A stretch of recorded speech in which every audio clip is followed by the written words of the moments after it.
Hey guys, and welcome to QualityShot. I'm extremely excited to be joined, as you can see, by Peter McDonagh from Voice from the Corner. How you doing, mate? And I'm really, really happy to have you on. Yeah, thanks for inviting me on. See you're doing great stuff. Watched a little bit of your stuff last night. So shout out to QualityShot. Another new YouTube channel, really, just like myself. You're doing great stuff for boxing, cricket and football. Yeah, thank you. Appreciate it. It's I've been watching your stuff for a long time, so I've been wanting to get you on. So thank you for joining, and of course being an ex-fighter as well, and having a plethora, a huge amount of experience in the game. I thought who better to come on than someone who is very straight talking and obviously knows their stuff. So let's get straight into it then with Joshua Usyk. Obviously, the fight happened on the weekend. We discussed this a bit beforehand, and we were saying a little bit about kind of how it went and whether we were surprised or not. So just quickly, I just wanted to get your thoughts on, I guess, the more technical aspect of it and where went wrong for Joshua, where went right for Usyk, and why the result happened the way it did. I mean, before we carry on, can I ask one question? Yes, go for it. I feel I've got to ask you this question. You said straight talking. Yes. What do you mean by straight talking? So like honest and genuine. So you say what you think, right? So you won't you won't step on eggshells and mind about what you say if it might potentially upset someone. You're very, I think, fair and honest in your opinions. It doesn't matter who it is. I mean, from a personal point of view, do you think people walk down the street, tread on eggshells, and say what people want them to hear? No. I like what you said there. I like what you said there because I thought I'm going to ask the question. Says it as it is. Because I think this is where we're getting a little bit messed up in boxing in general, because that's what people want. People say what people want to hear. We heard it from the predictions. In black and white, they're turning around saying, I think Joshua wins. Soon as the fight's over, they said, I told you so, Usyk was going to win. So that's even in black and white is happening now. And this is the biggest thing that's going wrong with boxing. But that's another debate we can have another time. But we'll get into the I just felt I had to stop you there and say that because No. I like how you've explained that, because at least to myself, I know that what I'm saying is my opinion, but I'm being real in what I'm saying. Yeah. Not always 100% right, but 100% real. But what we will say about the Joshua and Usyk fight, the build up to the Joshua and Usyk fight. Do you want me to start from the build up? And yeah, go for it. Yeah, I mean, the build up for the Joshua Usyk fight, down to the press conferences. I mean, there weren't really many press conferences on the way up to the fight, which we usually see in fights to sell fights. There was no need to do that because the fight sold itself anyway within 24 hours. I thought they both carried themselves unbelievably. Great for boxing, a great spectacle for boxing. I mean, after all this YouTube stuff and all that sort of stuff, can't even talk about it on the same platform, but it's put the magnifying glass back on boxing, and it shows that if they promote boxing in the right way, for me, they're at the moment they're not. They don't know where they are in boxing. They don't know whether to get YouTubers on. They don't know whether to get the best fight the best. It's common sense. What will make boxing work is that they're the best fight the best, and we see that on Saturday night. We got Dana White in the UFC. He's absolutely nailed it because he puts the best in with the best. Forget the unbeaten records. It don't mean nothing. A loss is not a loss. A loss is a learning curve. And it depends how you've lost. And we're not all Supermen. We all do lose. So the only people... No one lost that Saturday night. No one lost that Saturday night. They got a great spectacle. They got a great decision. But what we will say is... in the press conferences on the lead up to the fight, we had Joshua always like, it was like he weren't focused, talking about the fans and more interested in the fans, where Usyk was totally focused. Even down to that last press conference, he turned around and went, his team went, "We'll see you in the rematch." There was no doubt in his mind he was going to lose that fight. I see doubts in Anthony Joshua's mind as that lead up was, and then when he got in there for that post, for the pre-workout, the workout before the weigh-in, day before the weigh-in. I mean, he got in the ring. I mean, I do a lot of mental work in boxing because, listen, mental work is 90% of boxing. Believe me, been there, seen it, done it. And what I found with Usyk got in there and enjoyed himself. I've been here before. I've been there before. I go to other countries and nick titles. I go to other countries and nick Olympic medals. So London to Usyk, he's come over and destroyed everyone he's had to destroy in his way. So it was another night for Usyk. But when Joshua got out of the ring, one of the interesting things what I picked up on Joshua, apart from high fiving all the people that was there watching the post fight workout, was he turned around and he said, firstly, he said it don't matter whether how it goes because you're just learning all the time. Then he turned around and said. The only reason I've done a little bit of training today, like I showed you a little bit today, is because I've already trained today. I mean, I was a pro fighter and you don't really do nothing on the last week. You're just shaking out. And it's different for heavyweights because for us, we had to train because we had to make weight the day before. He didn't have to make weight. So Joshua should have enjoyed this the occasion. But for me, he never enjoyed the occasion whatsoever from there on to the night. And then when it comes to the night and Usyk made his way to the ring, and even how Usyk made his way to the ring, he had the mask over his face, which no pundit, puppet, cheerleader, whatever you want to call them, picked up on. They never picked up on that, it could be getting beers thrown over him or something, or spat on or something like that. But he wanted to stay totally focused. That's why, for me, he had that mask over his face.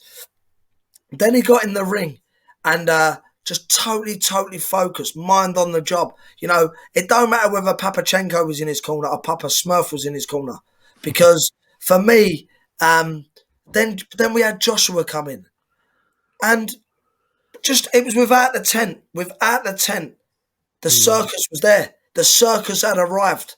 I mean, it was like an animal had been let out of a cage and he'd run around to the crowd and just and it was like he was looking for reassurance off the crowd.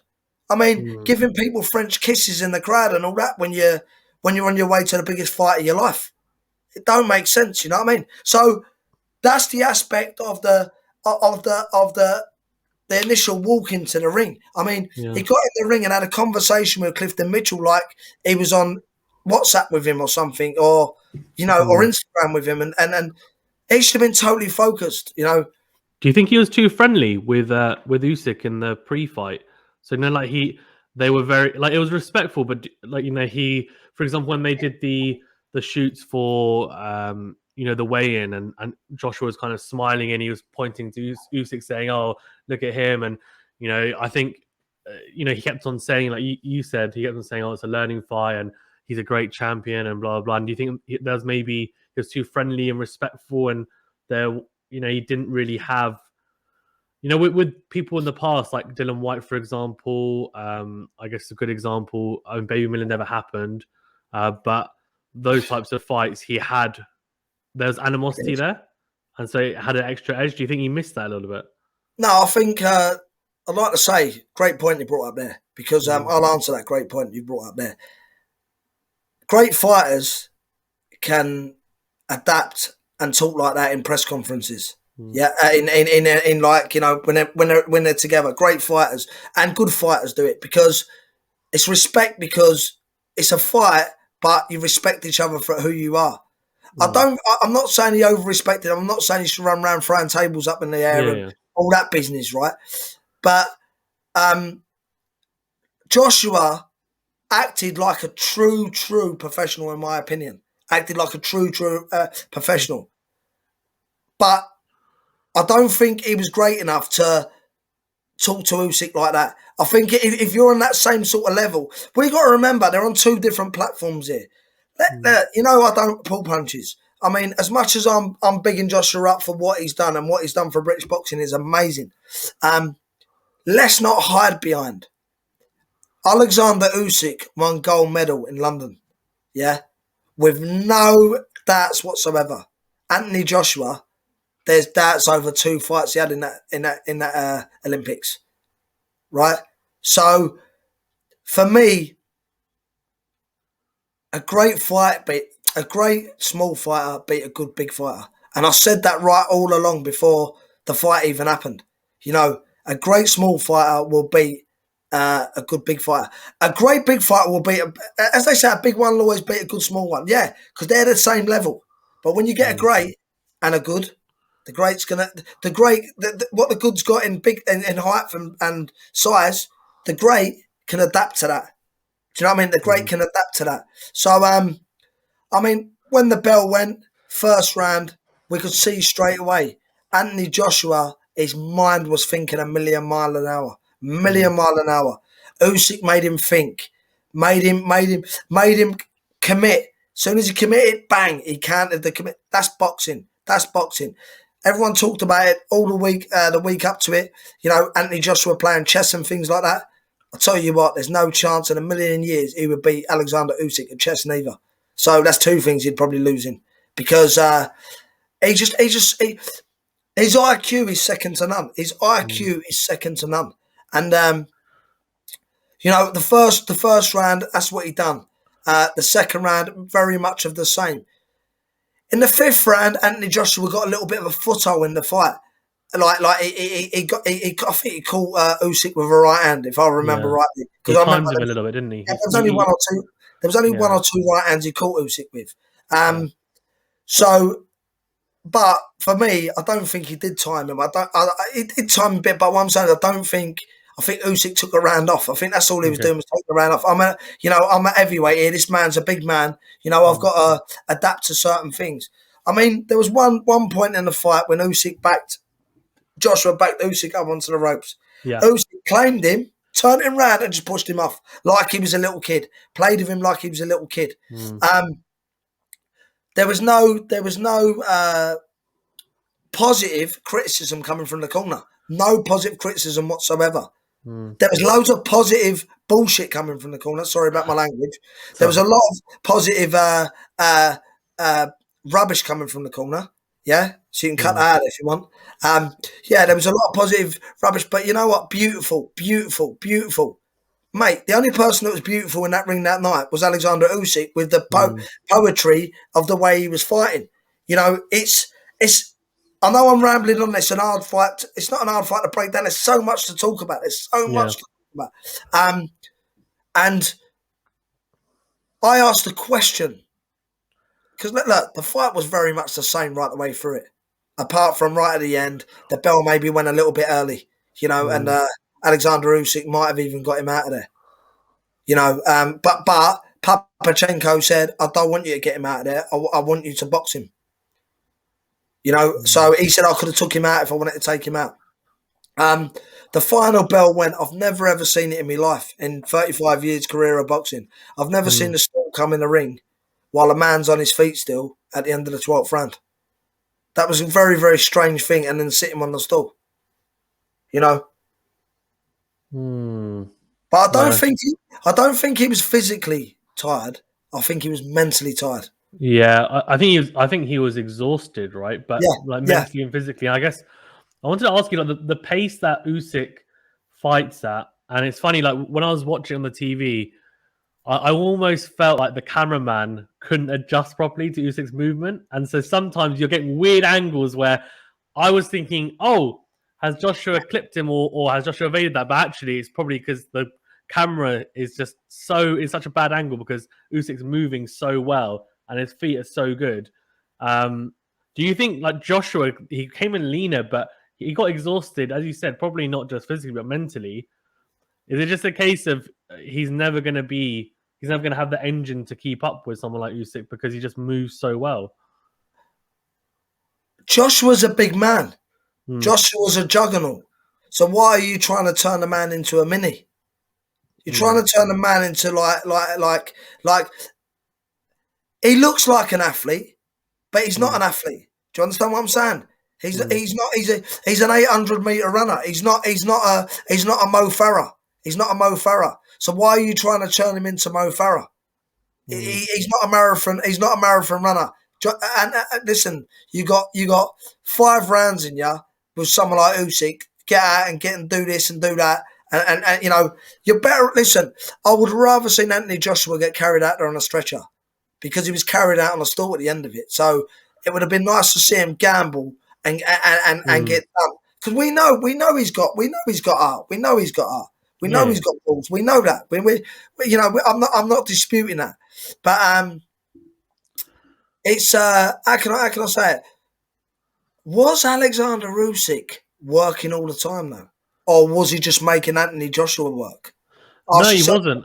He wasn't. But I guess I'm assuming that the fact that he is in the same kind of school as Lomachenko, and everyone says that when Lomachenko fights another fighter, sometimes he might throw, I don't know, 15 punches, 10 punches in a round, but he'll win it. And the reason why the opponent's not throwing is because of all the feints, the footwork, the traps that he's setting, and like he's moving so much and making you think. As you said, you said that Joshua was thinking like a million miles per hour, because he's probably standing there thinking Usyk's doing all these little intricacies and it's going so quickly, and his mind is like, what do I do?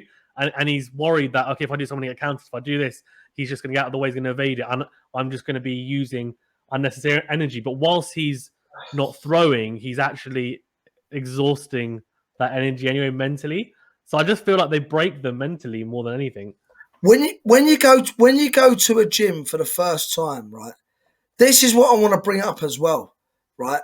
Exactly what you just said there. Forget all the feinting, forget everything else. It's all about the feet. It's all about the feet. That's why Floyd Mayweather was so good, right?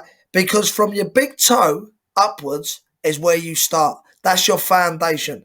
If you build a building, you're not going to build from the knees upwards, are you? You're going to build from the feet upwards. The footing. There's this thing called footing, yeah? Right? You dig a hole and you put the footing in, right? And that's what you get taught as an amateur, right? What I'm saying is, I will challenge anybody that wants to challenge with this as well. Who was teaching Anthony Joshua how to move his feet? Because for me, it was probably a 4-year-old in a nursery. Yeah? And that is the truth. His legs were wider apart than Tower Bridge when it's open. Right?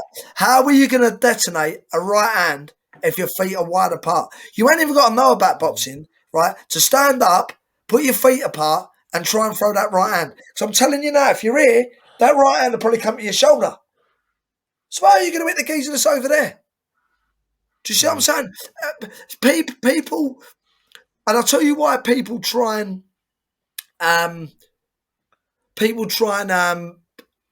confuse things, right?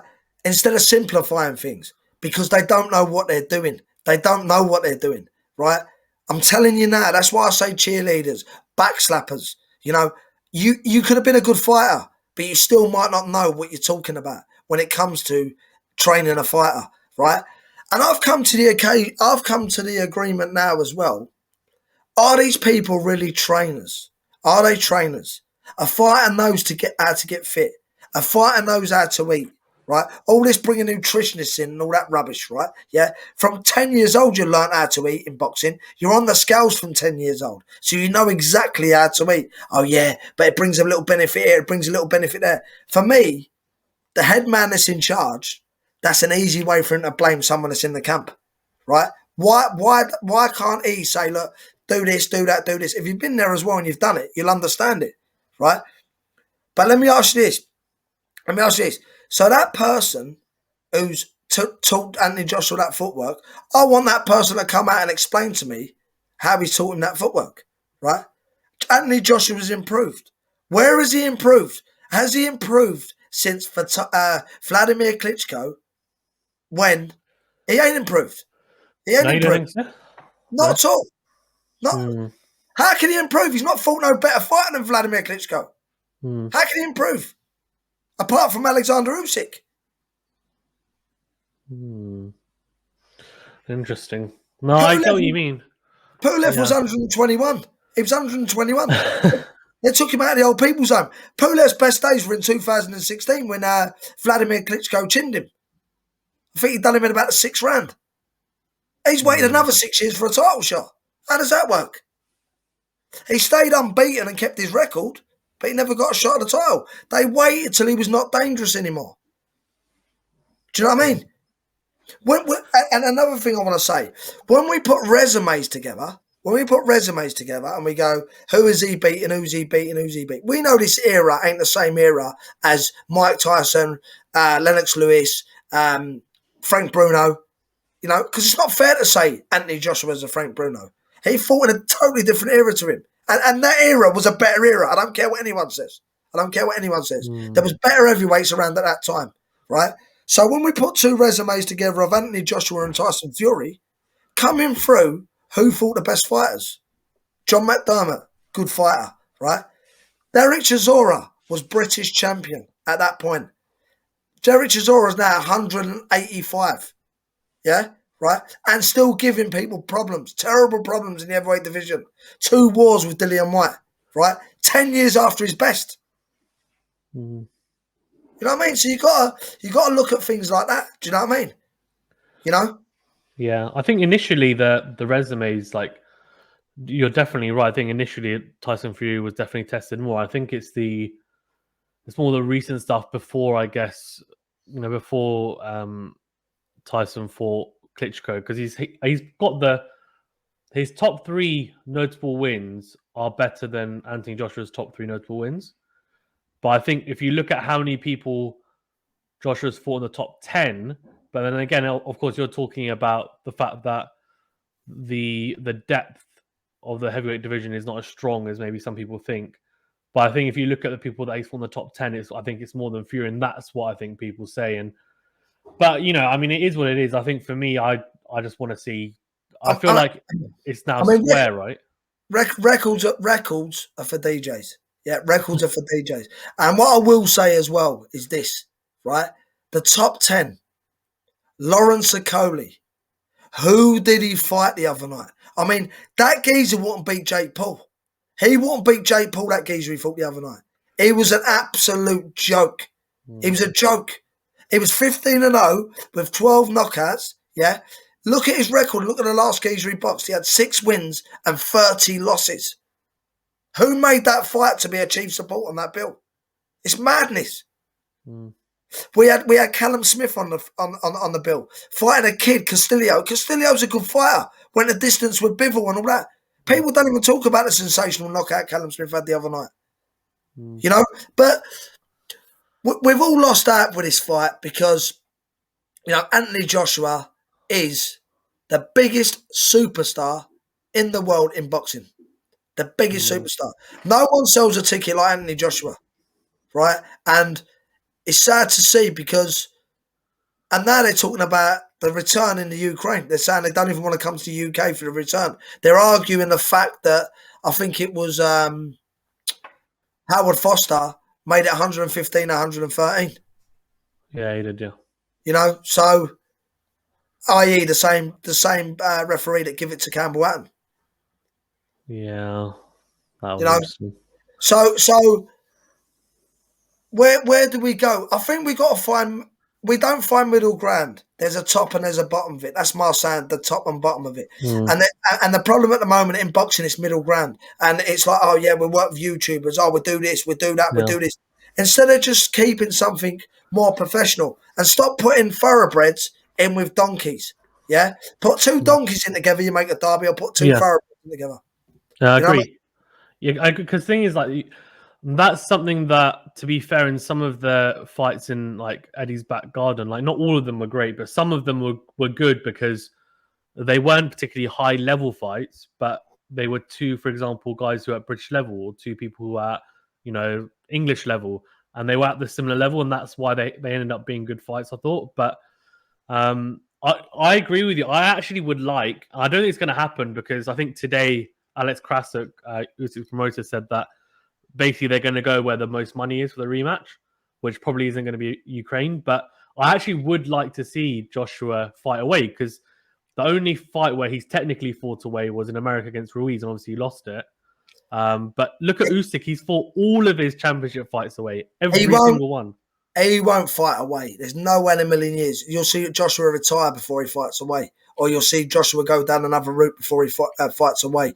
Because what happens with a lot of these fighters, their hands are held. Their hands are held right the way through their career. I mean, even down to Joshua getting beat the other night. Eddie Hearn was fair play to Eddie Hearn. A shout out to Eddie Hearn. You know, he's been loyal to Joshua. Listen, people go, oh yeah, but Eddie Hearn's making money with Joshua. Eddie Hearn's going to make money whether Joshua's there or he's not there. And, but he held his hand right back to the changing room. And this is the problem. These fighters ain't going overseas and doing what the likes of OIeksandr Usyk's doing. Do you understand what I'm saying? I think Tyson's gone overseas and gone to America to fight Wilder. Yeah, but I know, saying they went to Germany as well. I can't take that away.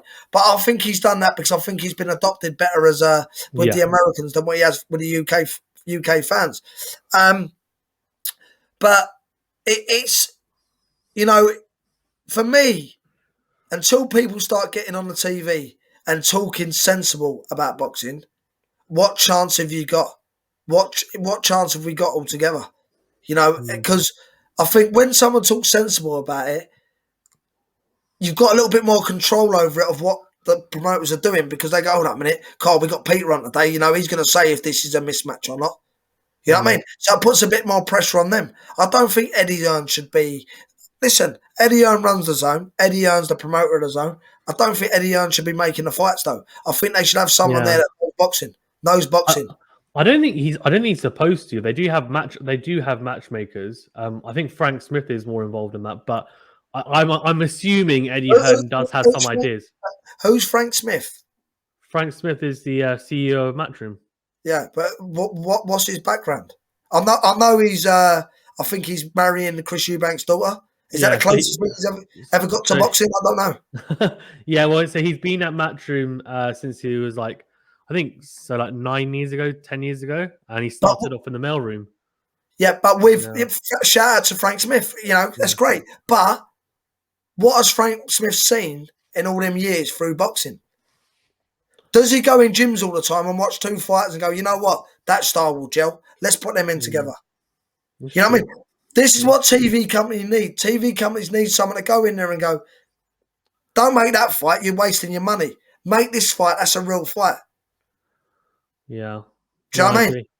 Yeah. Look, I'll use an example for you. Ted Cheeseman used to carry my belts into the ring. Now, Ted Cheeseman has saved 2 pay-per-views.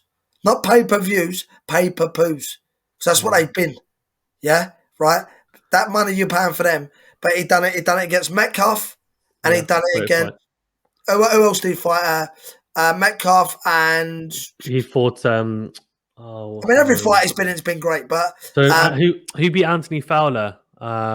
Fitzgerald, no, the fight after... Egerton, Eggington as well. So he had 3 in a row. He had Fitzgerald, Egerton, Metcalf, 3 in a row, and another one next week, and another one next week.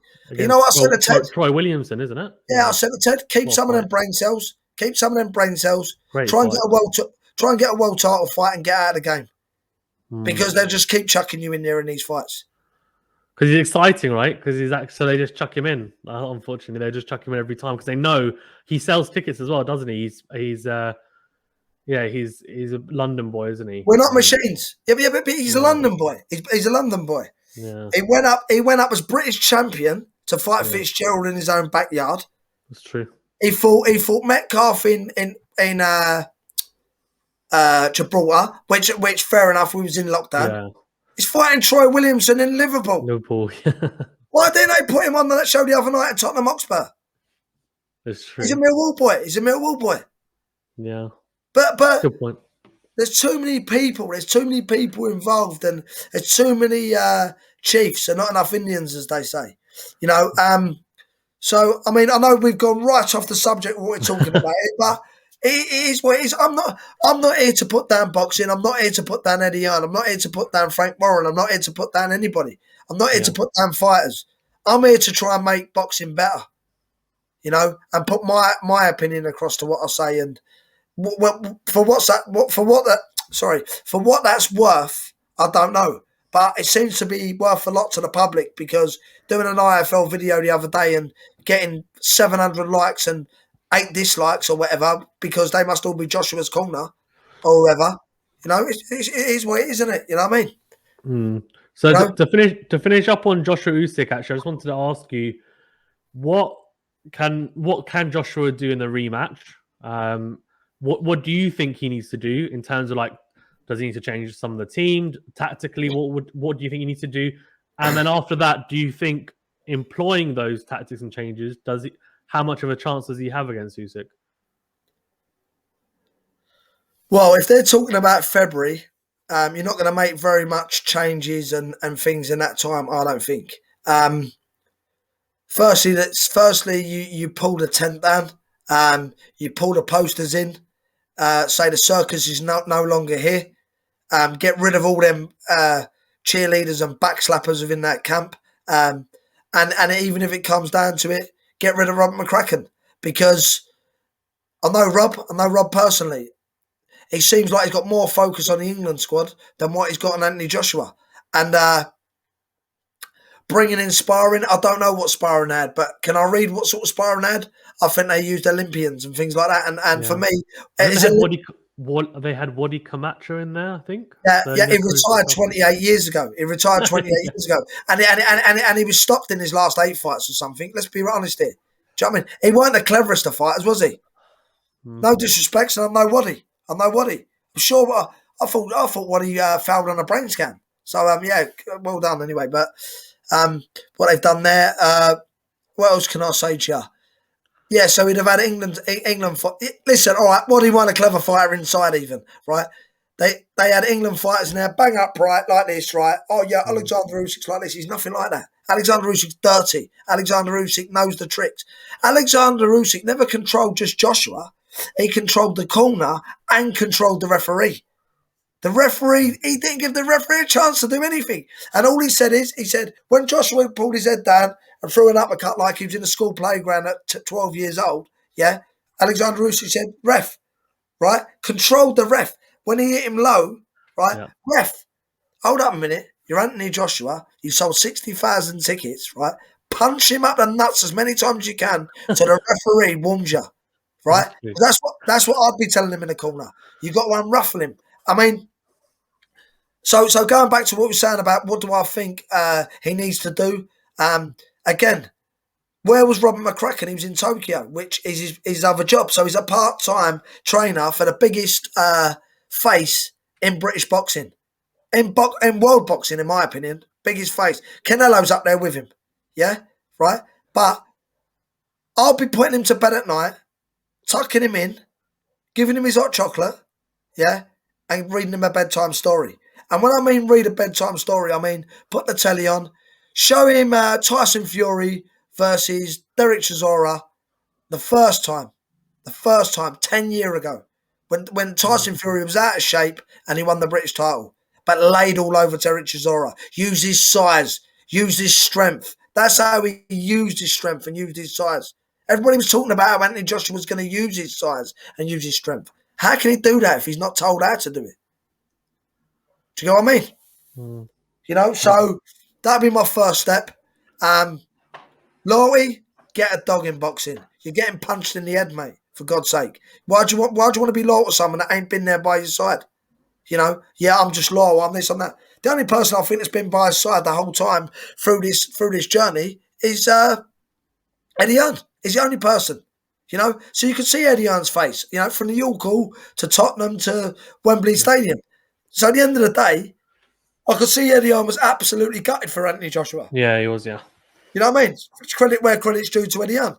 But if I was Eddie Hearn as his manager, I mean, he's got that Bet365. Shout out Bet365 as it goes. I mean, sorry, not Bet365, whatever their company's called. Okay. You know, a couple of businessmen. Where's it, Bet256 or something, right? Management 258. Yeah, 258. Yeah. Right.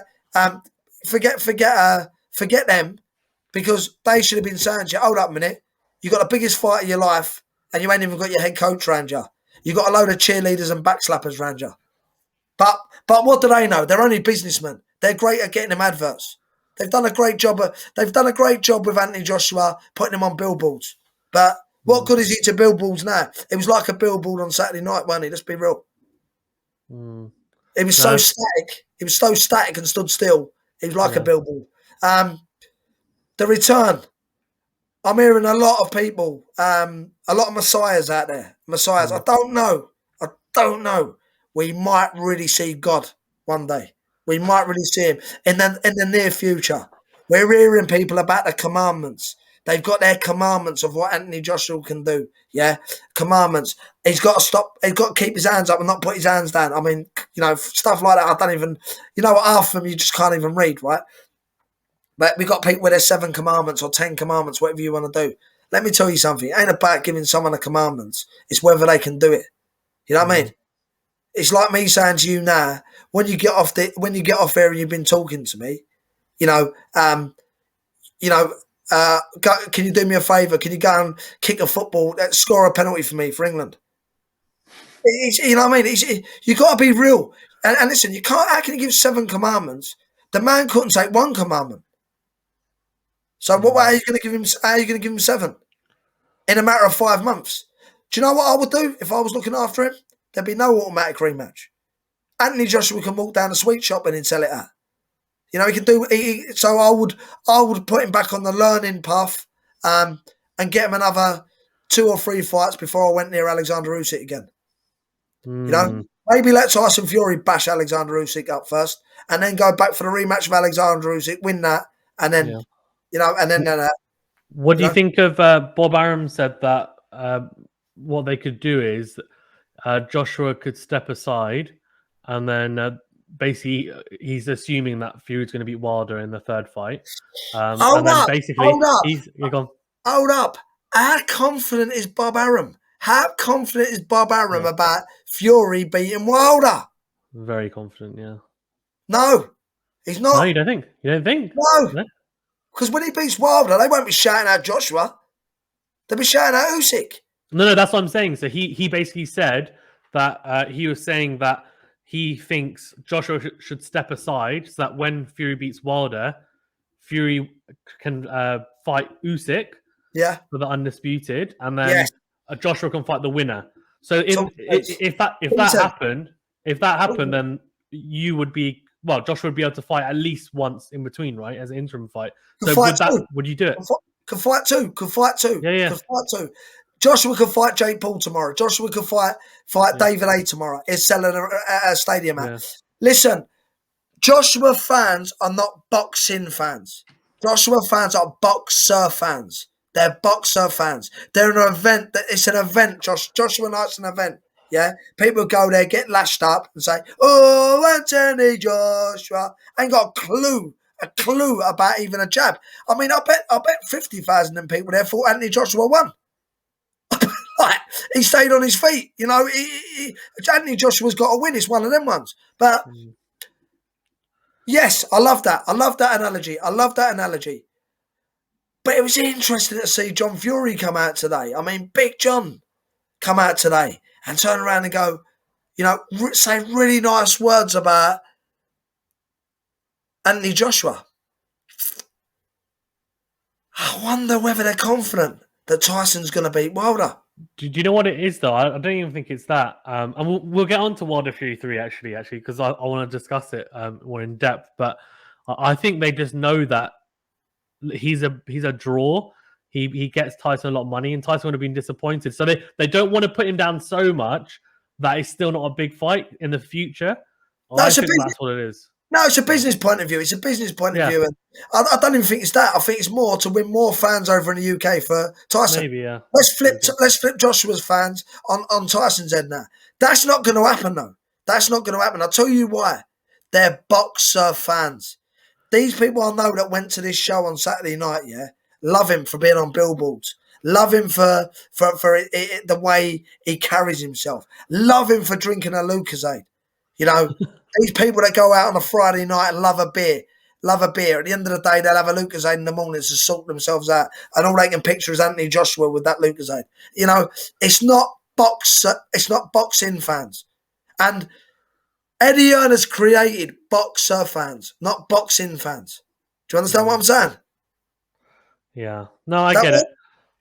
You know, but I mean, so we got to wait till we get closer to the rematch. You know, he's exercised his rematch clause straight away. But has he just done that because he feels it inside? It's like a bird. When a bird leaves you and you think, oh, I want her back, I want her back. And then when you realise, is it really worth it? You think, forget that. You love these analogies, didn't you? They're good analogies, really. It's true, though, isn't it? I think he's thinking, if I don't take this, I don't know what my next chance is going to be, and I can be in the Who Needs Me club. And then who's going to fight me? Because yes, I generate a lot of money, but I don't bring anything to the table. I can punch a little bit as well. So, you know, realistically, you know, is through, and he'll be the B side, and he's so used to being the A side. No. I want to get straight in there. No, I disagree. I disagree. What do you think? I'll tell you why I disagree. Right? Who will not fight him at heavyweight? What fighter will not fight him at heavyweight?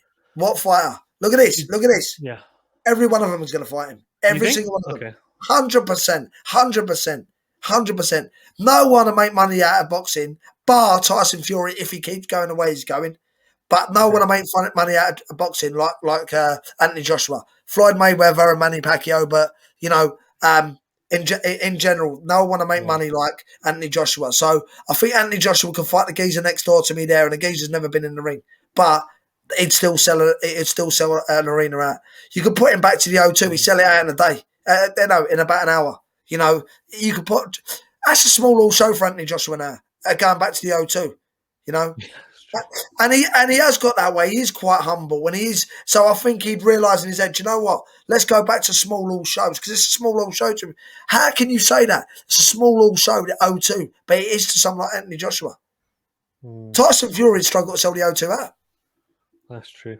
So if I had to ask you, obviously there's still a lot of time to the rematch, but if I asked you today, say Anthony Joshua takes on your advice, say your manager and he takes on all your advice, what chance do you give him of winning the rematch? With the same team? So, yeah, with the same team but different tactics. No, don't give him no chance whatsoever. No? What about with a different team? What about a different team with different tactics? He's got more of a chance. I'm not saying he wins. And you know me, I'm not going to sit on the fence when it comes to the time. I will put my prediction out there. Yeah. But he's got more of a chance. So if you want to give yourself a better chance, you know what I mean? Stop being around a team that have not got a clue, right? Whether he keeps McCracken on as a loyalty thing, fair enough. But I think he needs a real shake-up. And, you know, I like Anthony. And what I mean by that is he's done very well for boxing. And it'd be great to see him come back and do something again. But Alexander Usyk is no little fat man. Yeah? Right? He's no little fat man. You know what I mean? He would play with Ruiz, make Ruiz look terrible. Do you know what I mean? And the thing is, I'd like to see Alexander Usyk against Ruiz because I think it'd be the ball in the matador and he'd have him falling through the ropes and everything. Anthony Joshua, when he fought Ruiz, just moved his feet. It was amazing. Ruiz was an Olympian. Canelo looked up to Ruiz as his favourite fighter growing up, and it was like Ruiz had forgot his feet that night. They couldn't even cut him off. And it was nothing to do with the size of him. I'm massive now, but I will never forget my feet and I had to break someone down and things like that. So for me, that fight don't sit well with me, that Ruiz return. And Joshua don't beat Alexander Usyk in February. If this fight happens in February, if it happens Valentine's in February, he'll be kissing goodbye to the British public because I think he will do a demolition job on him.